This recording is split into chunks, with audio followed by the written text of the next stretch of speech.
संत रामपाल जी के 90% भक्तों को दंडवत प्रणाम करना नहीं आता है। भक्ति क्या खाक करेंगे वो। ये तो भक्ति की पहली सीढ़ी है दंडवत प्रणाम करना।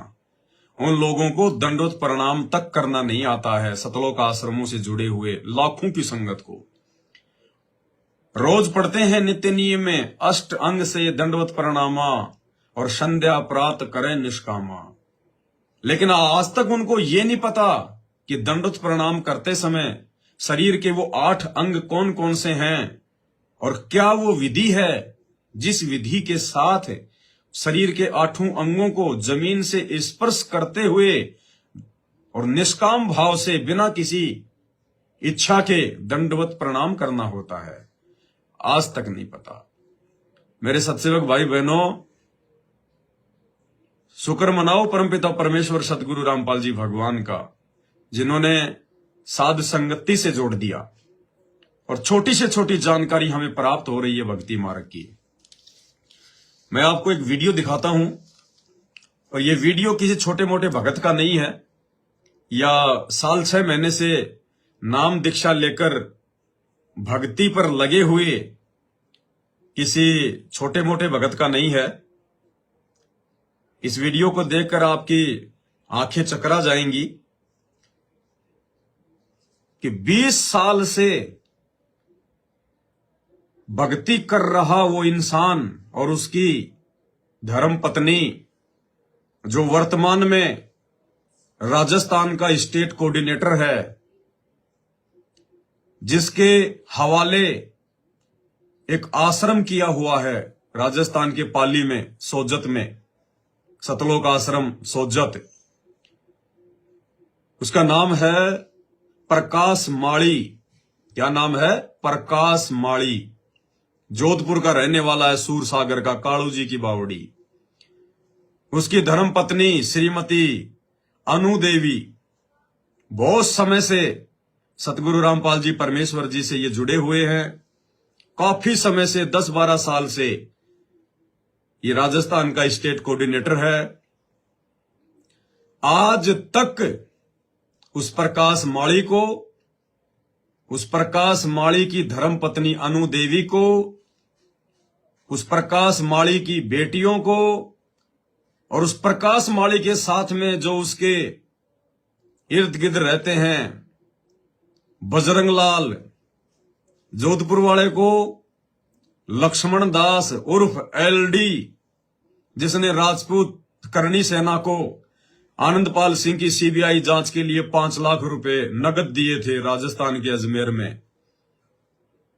और उस आश्रम की जो टीम है, कम से कम 150 आदमी, किसी को भी आज 20 साल हो गई दंडवत प्रणाम तक करना नहीं आता है। दंडवत प्रणाम तक करना नहीं आता है। हाल ही राजस्थान के उसी सोजत आश्रम में पाठ प्रकाश का कोई प्रोग्राम था। उन्होंने एक वीडियो बनाकर डाला है। वो वीडियो मैंने देखा, मुझे बड़ा आश्चर्य हुआ और तुरंत मैंने अपने परमपिता परमेश्वर सतगुरु रामपाल जी भगवान का धन्यवाद किया और मैंने कहा कि हे परमपिता परमात्मा, आपने कैसे हमारे ऊपर इतनी बड़ी मेहर कर दी मेरे मालिक। हम सत्सेवक आओ के बच्चे, कोई 6 महीने से जुड़ा है, कोई 1 साल से जुड़ा है, किसी ने संकल्प नाम दीक्षा ले रखी है, कोई 5 साल से जुड़ा है। यानी ज्यादातर 90% जितने भी सत्सेवक हैं जो साध संगति से जुड़े हुए हैं, वो गुरुदेव भगवान के सन 2014 में जेल जाने के बाद में जुड़े हैं। यानी हम सत्सेवकों को तो परमात्मा की संगत करने का सौभाग्य भी प्राप्त नहीं हुआ। हम सत्सेवकों ने तो परमात्मा के दर्शन तक भी नहीं किए। उसके बावजूद उस परमेश्वर की इतनी बड़ी मेहर, इतनी बड़ी रजा, उनके भक्ति मार्ग की छोटी से छोटी, बड़ी से बड़ी बातें, गूढ़ बातें, उनके द्वारा बताई गई संकेतों वाली बातें, कोड वर्ड वाली बातें हमें कैसे इतनी आसानी से समझ में आ गई। और जो व्यक्ति 20-20 साल से उनकी शरण में हैं, और उस स्टेट कोऑर्डिनेटर को, राजस्थान के स्टेट कोऑर्डिनेटर प्रकाश माड़ी को, उसकी पत्नी को, उसके जो मेन जो साथी हैं जो इन आश्रमों की व्यवस्था संभालते हैं, बजरंग दास, लक्ष्मण दास, पवन दास बीकानेर वाला, टिब्बी वाला, पता नहीं कौन कौन, एक भी तो ऐसा नहीं है माइका लाल, एक भी जिसने पिछले 15 से 20 वर्षों में दंडोत प्रणाम तक भी करना सीखा हो। और 15-20 साल से जो व्यक्ति दंडोत प्रणाम तक अपने गुरुदेव भगवान को करना नहीं सीख पाया, सोचिए उस आदमी के पास में क्या होगा, कितना वो बुद्धि रखता होगा, कितना उसके अंदर विवेक होगा। और पूरे स्टेट का सरदार बन के बैठा है। सोचिए क्या मैसेज देगा वो संगत को, क्या समझा रहा है वो संगत को। इसलिए दास बार बार कहता है, भाई और बहनों, ये जितने भी सतलोक आश्रम है ये केवल धार्मिक धंधे हैं, धार्मिक धंधे। इनमें ज्ञानवान की कोई चर्चा नहीं होती है, इनमें साध संगतियां नहीं होती हैं, परमात्मा जी के सत्संगों के ऊपर कोई विचार विमर्श मंथन चिंतन नहीं होता है। अगर कोई करना भी चाहता है तो उसको रोक दिया जाता है, टोक दिया जाता है कि ज्यादा ज्ञानी मत बनो। बेचारा डर जाता है, सहम जाता है, चुप हो जाता है। ये केवल व्यापारिक अड्डे हैं, धार्मिक बिजनेस सेंटर हैं। ये आश्रम सिर्फ और सिर्फ पाठ प्रकाश के लिए खोले गए हैं। पाठ प्रकाश कराओ, 11-11 हजार रुपए दो, ज्योति कराओ, खुला दान करो, भंडारा करो और सेम दिन वापस भग जाओ। मुश्किल से एक दिन रुकने की परमिशन है संगत को। ये तो व्यापारिक अड्डे हैं। क्यों? क्योंकि यहां किसी को कोई ज्ञान नहीं है। संत रामपाल जी को केवल एटीएम मशीन समझ रखा इन लोगों ने। क्योंकि जब संत रामपाल जी का परिवार ही ऐसा है, उनके कलयुगी बेटा बेटी भाई बंधु रिश्तेदार, जब उनको 2 कौड़ी का ज्ञान नहीं है, जब उन्हें दंडोत प्रणाम तक करना नहीं आता है, तो स्टेट कोऑर्डिनेटरों की क्या औकात है बेचारों की। और जब स्टेट कोऑर्डिनेटर को दंडोत प्रणाम तक नहीं करना आता है, तो आम संगत की तो बेचारी की क्या बिसात है फिर। इसलिए दास बार बार कहता है कि साध संगति से जुड़ी हुई जो आत्माएं हैं वो परमात्मा की वीवीआईपी आत्माएं हैं, वीवीआईपी। इन्हीं आत्माओं के लिए परमात्मा सतलोक से उतरकर इस गंदे लोक में आया है। और यही आत्माएं हैं जिन्हें परमात्मा अक्सर अपने हीरे मोती लाल कहकर संबोधित करते हैं। तो भाई और बहनों, ये वीडियो मैं आपको दिखाऊंगा। इन्होंने खुद ही बनाकर डाला है, मैंने नहीं डाला। मैं तो उन आश्रमों की सकल सूरत से भी अपरिचित हूं। मैं तो थूकने के लिए भी नहीं जाऊं वहां पे, थूकने के लिए भी। कोई कहे ना कि पवनदास तू उन आश्रमों में जा और खाली तू बाथरूम करके आ जा वहां पे, तेरे को 5 करोड़ रुपए देंगे, तो भाई मैं तो हाथ जोड़ लूंगा। भाई साहब, मैं हाथ जोड़ लूंगा। मेरा बाथरूम इतना सस्ता नहीं है कि फालतू में मैं उन आश्रमों में जो है फैला के आऊं। क्योंकि हम परमात्मा के बच्चे हैं। हमारे शरीर का रोम रोम, हमारे शरीर के खून का टपका टपका, हमारे शरीर के पानी का टपका टपका भक्तिमय है, भक्तिमय। अरे भगत का तो अगर पेशाब भी कहीं पे अगर गिरेगा, वो पृथ्वी भी अपने आप को खुश नसीब समझेगी, खुश नसीब। क्योंकि ये वो भक्ति दी है सतगुरु रामपाल जी भगवान ने हमारे को, वो अमर भक्ति दी है। आज आप लोग देखिए भाई और बहनों, वो 2 कौड़ी के जीव, 2 कौड़ी के जो पहले राजा महाराजा थे, कोई अकबर, कोई बीरबल, कोई महाराणा प्रताप, कोई पता नहीं, कोई पृथ्वीराज चौहान, आज उनके मरने के बाद, कई वर्षों बाद, सैकड़ों वर्षों बाद, आज उनके कपड़े, उनकी तलवारें, उनका भाला, उनके घोड़े की फोटो, उनका मुकुट देश विदेश से लोग देखने के लिए आते हैं, देश विदेश से, कि ये उसका भाला है, ये उसका चाकू है, ये उसकी जूतियां हैं।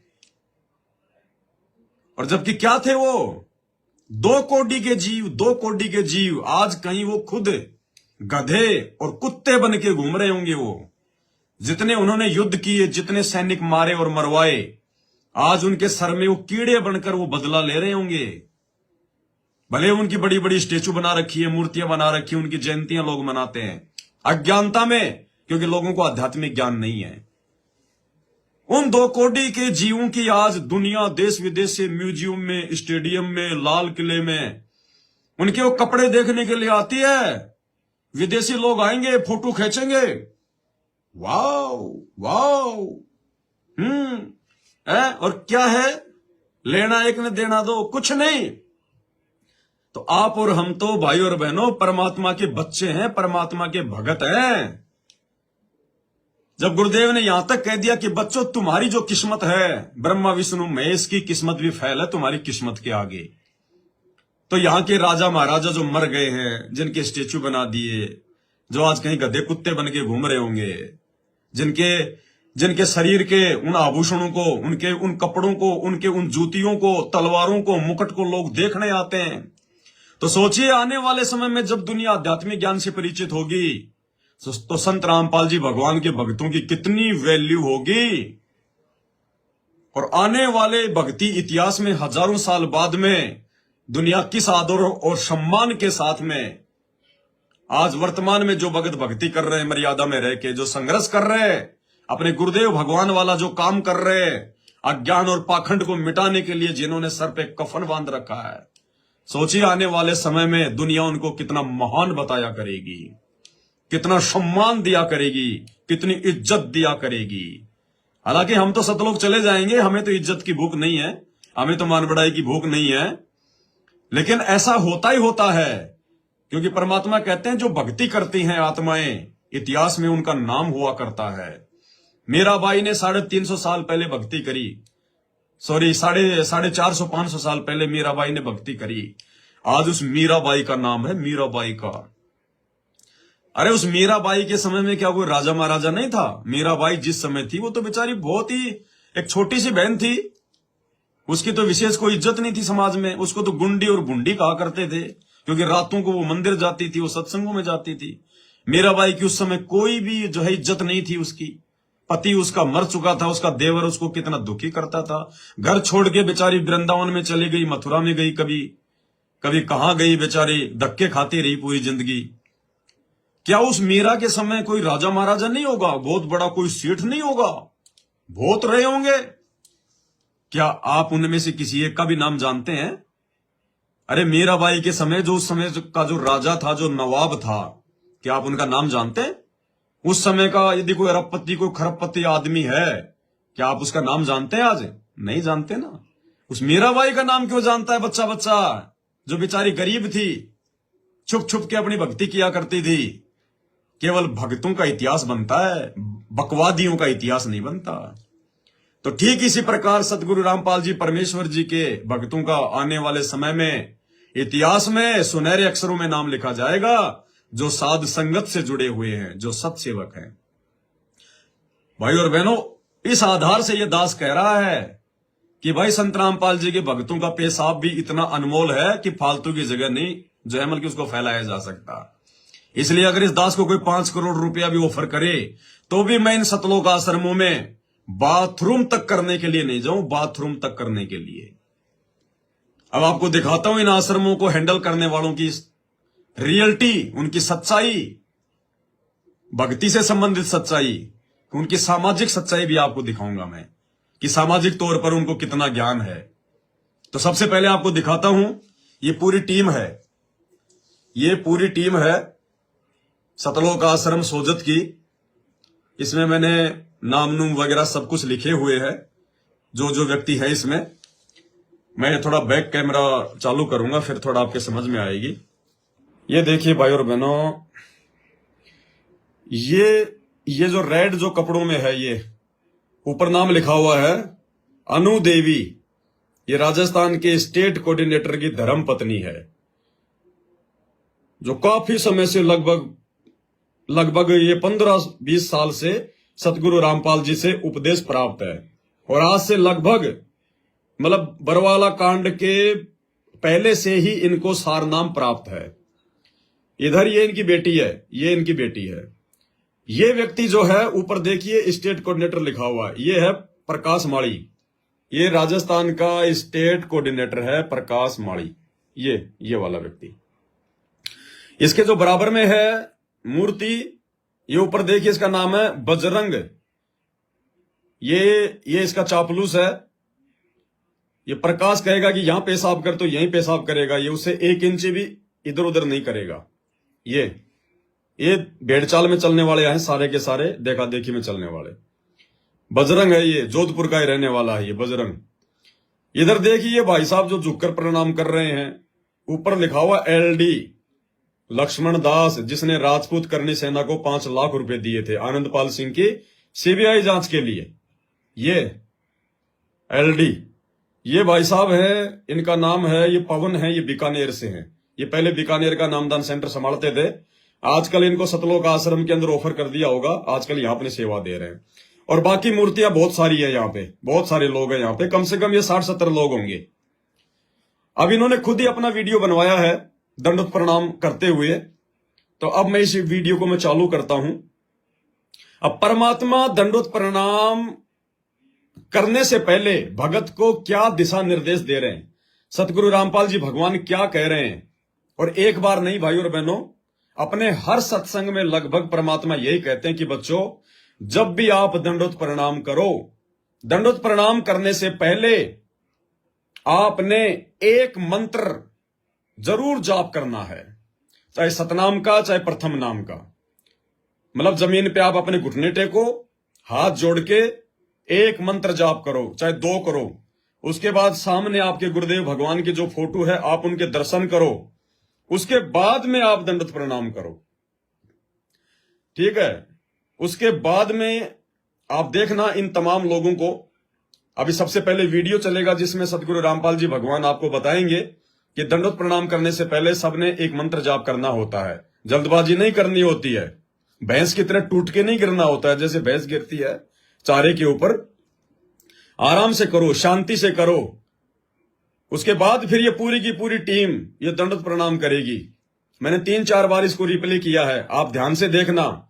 ये खड़े हैं और कैसे नीचे गिरेंगे, धड़ाम धड़ाम धड़ाम धड़ाम सारे, जैसे भैंस किसी हरे हरे चारे को देखकर टूट के पड़ती है ना, ऐसे देखना सारे के सारे। एक भी तो व्यक्ति इनमें से ऐसा नहीं है पूरी टीम में से जो कि कम से कम घुटने टेक कर पहले कोई मंत्र जाप भाई जिसने जो है किया हो। एक भी माई का लाल नहीं है, एक भी। पहले आप देखिएगा ये वीडियो ध्यान से, मैं इसको प्ले कर रहा हूं। दंडवत करते समय एक सतनाम का सुमरण अवश्य करना होता है। 1 सेकंड, ये 10 सेकंड मुश्किल से लगती है। श्वास ओ श्वास का सिमरण करें प्रणाम करते समय। अब आप देखना इस पूरी टीम को, अब ये दंडवत प्रणाम करेंगे। मैंने 3-4 बार उसको काट काट के सेट किया है ताकि आप लोगों को अच्छे से आ जाए समझ में। ये आपको रियलिटी दिखा रहा हूं भाई और बहनों, आप लोग सोचने पर मजबूर हो जाओगे। ये देखिएगा, देखना भाई। देव की जय। देखिए, बंदी छोड़ कबीर परमेश्वर जी की जय। बंदी देव की जय। दोबारा देखिएगा, बंदी छोड़ कबीर परमेश्वर जी की जय। बंदी देव की जय। ये तीसरी बार देखिएगा, बंदी छोड़ कबीर परमेश्वर जी की जय। बंदी देव की जय। ये चौथी बार देखिए फिर से, बंदी छोड़ कबीर परमेश्वर जी की जय। बंदी छोड़ गरीबदास जी महाराज जी की जय। स्वामी राम देवानंद जी गुरु महाराज जी की जय हो।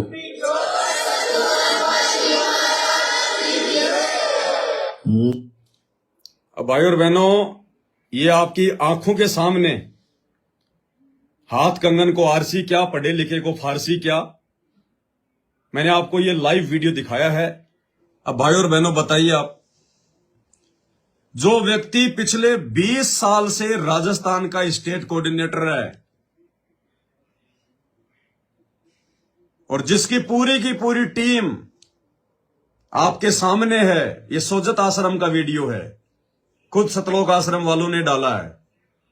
अब बताइए भाई और बहनों, गुरुदेव भगवान हमें क्या शिक्षा देते हैं कि बच्चों दंडवत प्रणाम करते समय 1 या 2 मंत्र सतनाम का, प्रथम नाम का या सार नाम का जो भी आपको मिला हुआ है, आपने उसका जाप करना। पहले जाप करना आपने जमीन पर बैठकर अपने घुटने के बल पहले आपने आंखें बंद करके 1 या 2 मंत्र आपने जाप करना है शांति से। उसके बाद आपने खुली आंखों से सामने अपने गुरुदेव भगवान की जो फोटो होती है उसको 2 या 3 सेकंड तक आपने उसको देखना, आपने उसके दर्शन करने हैं। उसके बाद आपने अपने शरीर के 8 अंगों सहित आपने दंडवत प्रणाम करना है। एक भी लक्षण नहीं है इन लोगों में, एक भी लक्षण। 20 साल से इन्होंने दंडवत प्रणाम तक करना नहीं सीखा, दंडवत प्रणाम तक संत रामपाल जी से। सोचिए ये क्या ये संगत को समझाएंगे इन आश्रमों में? इन आश्रमों में कहां से ज्ञान चर्चा होगी? कौन ज्ञान चर्चा करेगा जब इनके मुख्य लोगों की ये हालत है? तो बताइए क्या होगा इन आश्रम से जुड़े हुए भक्तों का? इसलिए तो राजनीतिक रैलियों में धक्के खा रहे बेचारे, कोई समझाने वाला नहीं उनको, कोई बताने वाला नहीं है इनको। तो भाई और बहनों, ये परमपिता परमेश्वर सतगुरु रामपाल जी भगवान की आप और हमारे पर विशेष एक मेहर हुई है, एक रजा हुई है परमात्मा की। अब दास आपको ये जो राजस्थान के स्टेट कोऑर्डिनेटर हैं और इनकी जो ये धर्म पत्नी अनु देवी जो इनके बराबर में खड़ी हुई है, अब मैं आपको इनकी एक 4 मिनट की रिकॉर्डिंग सुनाता हूं।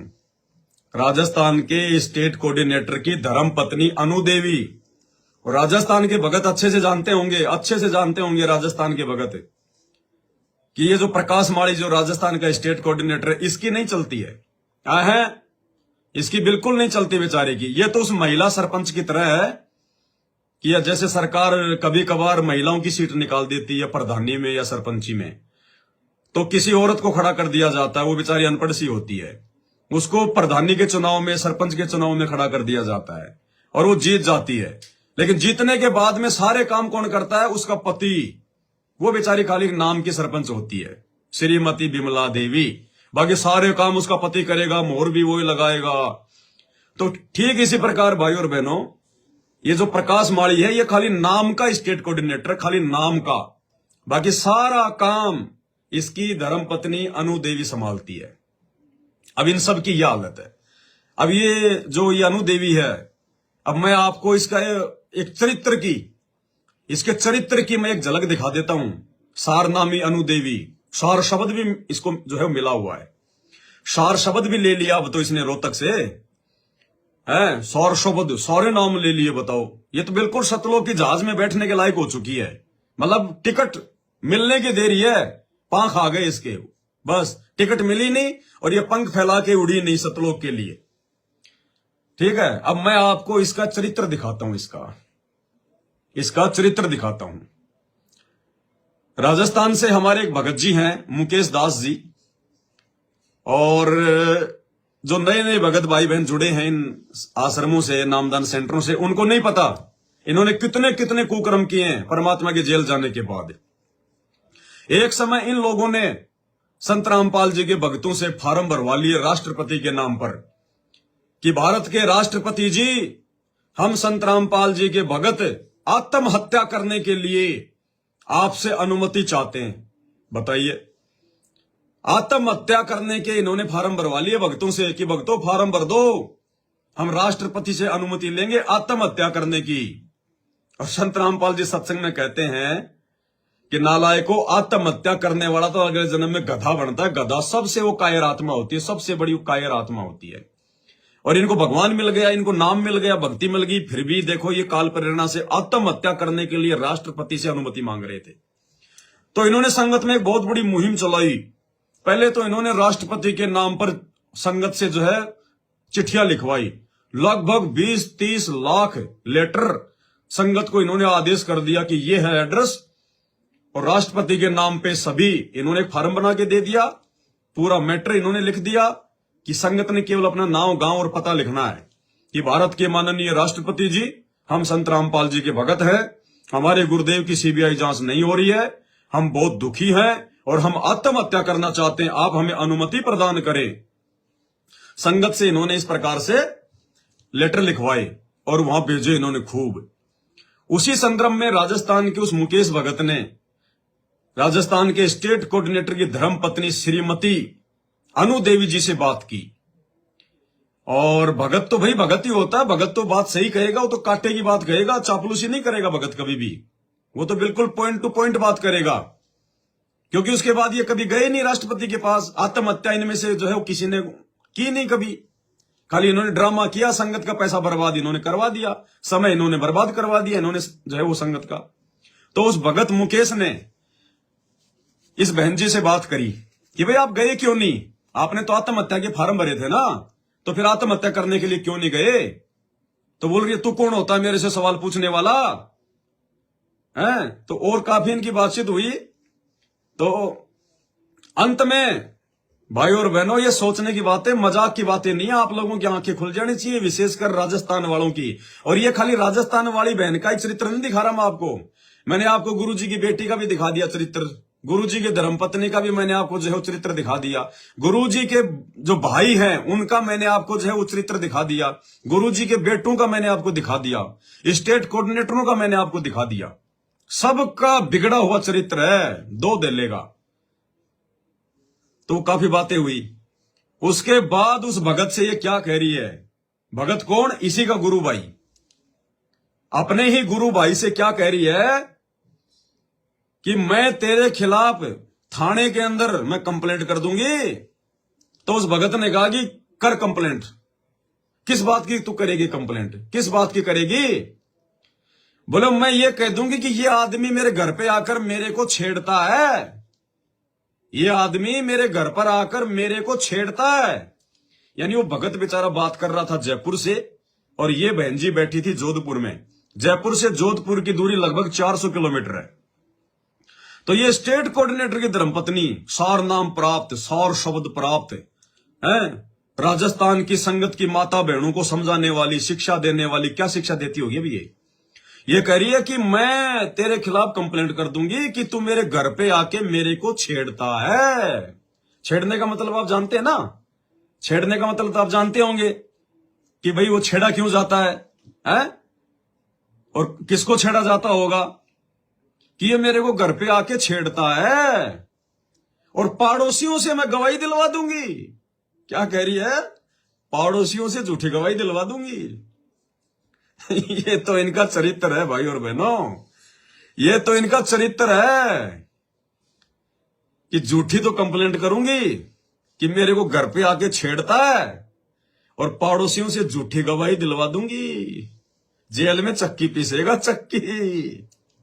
ये चरित्र है राजस्थान के स्टेट कोऑर्डिनेटर की फैमिली का, जिसके पीछे भेड़ चाल में दुनिया चल रही है, अपना सत्यानाश करवा रही है। सुनिए, ऑडियो सुनिए आप, तब आपको यकीन होगा। सुनो कि मैंने तेरे को पहले भी कहा था, ऐसा इल्जाम लगाऊंगी पुलिस में कि मेरे साथ में छेड़छाड़ करता है। सुनिए, तो तुम जैसे गुरुद्वारियों का नहीं ले रखा मैंने, क्यों बकवास करने वालों का। क्यों क्या तो अगर तुमने मेरी बात सुनो, आप लोगों ने तो ले रखा अंठे का, आप तो आपने भर दिया ना फॉर्म, मैंने फिर घर क्यों बैठे हो आप? सतलोक नहीं जाना है क्या आपको? मेरी तू लेके जाएगा सतलोक, आपके मोहन बगोड़े लेके जाएगा, मोहन बगोड़े ने बताया ना आपको स्कीम। मेरी बात सुन, मोहन भगत जी ले जाए चाहे गुरुजी ले जाए, हमें तो जो गुरुजी कहते हैं ना वो हमारे लिए सर्वोपरि है। तो फिर आप घर पे क्या कर रहे हो, सतलोक नहीं जाना है क्या आपको? मैं तो कहा था ऐसा इल्जाम लगाऊंगी पुलिस में, कंप्लेन करवाऊंगी तू मेरे साथ छेड़छाड़। भगत जी डरता कौन है इस चीज से, डरता कौन है भगत जी? आप तो मैंने उस दिन भी कहा था आपको कि पहले आप ये काम करो, अगर आपके मेरी बात सुनो, अगर आपके हिसाब से बनता है तो पहले काम करो। आप लोगों ने इच्छा मृत्यु के फॉर्म भर दिए और भरवा लिए भक्तों से, तो 5 तारीख हो गई, चलो आज वहाँ पे 5 सितंबर हो गया आज, घर क्या कर रहे हो आप? सतलोक नहीं जाना है क्या आपको? मैं कह रही हूँ, तू ले जाएगा क्या सतलोक, ये बता। आप लोग ले जा रहे थे ना वो आप भक्तों को मरवा कर, ले जाएगा? आप लोग ले जा रहे थे ना भक्तों को मरवा कर। जाएगा क्या? मैं तेरे से पूछ के उसका जवाब देना, तू लेके जाएगा सतलोक? फिर आप लोगों ने इच्छा मृत्यु का फॉर्म कैसे भरवाया भाई? 5 तारीख का सतलोक जाने का समय आ गया। मैं जो पूछ रही हूँ ना वो जवाब दे, समझा? फोन तूने किया है और तूने मेरे से बात करने के लिए किया है ना फोन? जी बताइए। है ना? हाँ बताओ। तो फिर जो मैं पूछ रही हूँ उसका जवाब दे। ना तो मेरे को तेरे से कुछ काम करना, मैं तेरे को कभी फोन लगाती। जी ठीक है ना? हाँ। तू लेके जाएगा क्या सतलोक? तो मैं उन भक्तों को बोल दूं जिनसे भी हमने साइन करवाए हैं, उनको कह देती भाई मुकेश लेके जाएगा सतलोक, मुकेश के पीछे जाओ। वो मोहन बगोड़ा ने बोला था ना आपको, मोहन बगोड़ा ने स्कीम निकाली ना सतलोक जाने की। मेरी बात सुन, पहले तो तमीज से बोल, क्या भगोड़ा भगोड़ा होता है? भगोड़ा ही तो है वो। भगोड़ा तू, भगोड़ा पवन, तुम क्यों नहीं आते सामने? कहाँ बताओ, कहाँ बुलाना है बताओ हम भाई। कहाँ बुलाना है? जब बुलाना होगा ना, बुलाना है बताओ कहाँ। आपके घर पे आए पहले, अब बुलाओ कहाँ आना है, अब आ जाए। भगोड़े नहीं है, भगोड़े नहीं है। बुलाती हूँ मैं तुम्हें, 1 मिनट रुको, बुलाती हूँ मैं तुम्हें, फिर देखती हूँ तुम भगोड़े हो या तुम क्या हो, ठीक है? बोलो। और मैं पहले और लास्ट बार कह रही हूँ, आइंदा से मेरे फोन पे फोन कर दिया तो तेरी मैं करती हूँ कंप्लेन पुलिस में। किस चीज की कंप्लेन? मैं पहले बोला हूँ, आप मेरी कंप्लेन पहले करो। आप मेरी बात सुनो, पहले करो। हम चाहते हैं ये, हम चाहते हैं कि आप हमारी कंप्लेन करो। अब करो किस चीज की, ये बताओ। ये करूंगी, परेशान कर रहा है। काहे के लिए? आप यहाँ राजस्थान के मुख्यमंत्री बन के बैठे हो, तो करेंगे नहीं क्या फोन? मेरी बात सुनो, राजस्थान के दिशा निर्देश देने वाले आप हो, तो करेंगे ना आपको तो फोन है। आप हेड हो यहाँ के। हाँ। मैं ये कहूंगी, आपको गुस्सा भी आता है क्या भगत जी? गुस्सा भी आता है क्या आपको? फोन करके परेशान करता है, घर पे आके दुखी करता है, मोहल्ले वालों से गवाही दिलवा दूंगी। ओहो, देख लेना। यानी कि आप बहुत सच्चे भगत हो ना? हाँ, सच्चाई आपके अच्छी गजब से आ रही है मुंह से निकल के। कंप्लेन करूंगी तेरी, तू रोज मोहल्ले वालों से गवाही दिलवा दूंगी कि यहाँ आके मेरे को छेड़ करता है, परेशान करता है। सुनो, मोहल्ले वालों से गवाही दिलवा दूंगी। ध्यान से सुनना। तो करेंगे ना आपको तो फोन है। आप हेड हो यहाँ के। मैं ये कहूंगी, आपको गुस्सा भी आता है क्या भगत जी? गुस्सा भी आता है क्या आपको? फोन करके परेशान करता है, घर पे आके दुखी करता है, मोहल्ले वालों से गवाही दिलवा दूंगी। ओहो, देख लेना। यानी कि आप बहुत सच्चे भगत हो ना? हाँ, सच्चाई आपके अच्छी गजब से आ रही है मुंह से निकल के। कंप्लेन करूंगी तेरी, तू रोता रहेगा जेल में। कोई बात, कोई फर्क नहीं पड़ता। मेरी बात सुनो, आप जैसे झूठे लोग है ना, इनसे कोई फर्क नहीं पड़ता हमारे, ठीक है ना? आप लोग झूठ पाखंड को बढ़ावा दे रहे हो, भक्तों को मरवाने का।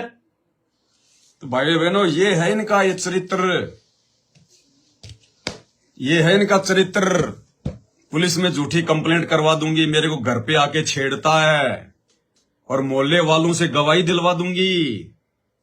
बताओ, ये सारनाम प्राप्त भक्तों के लक्षण है क्या? ये सार शब्द प्राप्त आपके स्टेट कोऑर्डिनेटर की धर्मपत्नी के ये विचार हैं? कौन से लोक में लेके जाएगी आपको ये? अब क्या बताएं भाई और बहनों, इनके कुकर्मों का इतना मोटा काला चिट्ठा है, इतना मोटा काला चिट्ठा। इसके पति के कुकर्मों का इतना मोटा काला चिट्ठा है। एक भगत ने इसके पति राजस्थान के स्टेट कोऑर्डिनेटर प्रकाश माली को एक बेड दिया है, गद्दा, डेलप के गद्दे। उस भगत ने पहले अपने गुरुजी से आश्रम में जाके आज्ञा प्राप्त कर ली थी कि गुरुजी मैं आपकी सेवा में 2 गद्दे देना चाहता हूं। गुरुजी ने कहा कि बेटा ठीक है। वो भगत भी जोधपुर का ही था। उसने वो दोनों गद्दे इस राजस्थान के स्टेट कोऑर्डिनेटर को दे दिए कि भाई जब आप आश्रम में जाओ तो ये गद्दे आप जी जो है लेकर जाना। आप बोला ठीक है मैं ले जाऊंगा। अब वो गद्दे उसने दे दिए। अब 6 महीने तक गद्दे आश्रम में नहीं पहुंचे, और 6 महीने के बाद जब वो उसके घर पे गया, राजस्थान इसके प्रकाश माली के घर पे, तो देखा इसके तो बच्चे लेट रहे उन गद्दों पे। और जब उसको फोन करता था तो कहते थे कि गुरुजी की सेवा में पहुंच गए, गुरुजी की सेवा में पहुंच गए, तेरे गद्दे आश्रम में पहुंच गए, गुरुजी लेट रहे हैं, और लेट रहे इसके बच्चे उन पे। इसके लिखित प्रमाण है हमारे पास में, लेटर पैड पे लिख के दे रखा उस भगत ने। पप्पू दास नाम है उसका। उस भगत का नाम है पप्पू, राजस्थान के जोधपुर का। एक दूसरा भगत जिसकी कॉलेज है, जिसकी स्कूल है जोधपुर में, उसने अपनी लेटर पैड पे, अपनी स्कूल की लेटर पैड पे लिख के दिया हुआ है। वो भगत बेचारा नया नया जुड़ा था, उसको ज्यादा ज्ञान था नहीं। अब इस प्रकाश माली की जो बेटी है वो हो गई वो 10वीं में फेल हो गई वो। अब प्रकाश माली को पता चला कि ऐसे ऐसे वो भगत है, उसकी स्कूल है प्राइवेट, तो ये उसके पास में पहुंच जाता अपने अपने बजरंग जो इसका साथी मैंने अभी दिखाया, इसको लेकर, और उससे कहा कि भाई हमने गुरुजी से आदेश ले लिया है, हमने गुरुजी से आज्ञा ले ली है, मेरी बेटी की 10वीं की फर्जी टीसी बना दो, 10वीं की फर्जी टीसी बना दो। तो उस भगत ने कहा कि भाई टीसी बनाने के लिए इसका नाम भी चेंज करना पड़ेगा। बोला गुरुजी ने वो भी आदेश दे दिया है, गुरुजी ने वो भी आदेश दे दिया है, उसका दूसरा नाम भी बता दिया, उस लेटर पैड में लिखा हुआ पूरा। हैं? और इसने अपनी बेटी की, इस प्रकाश माली ने अपनी बेटी की 10वीं की फर्जी टीसी बनवा रखी है इसने। और जब उस भगत को इस बात का मालूम पड़ा तब उसने लेटर पैड पर लिख के दी ये बातें जोधपुर के एक दूसरे भगत को।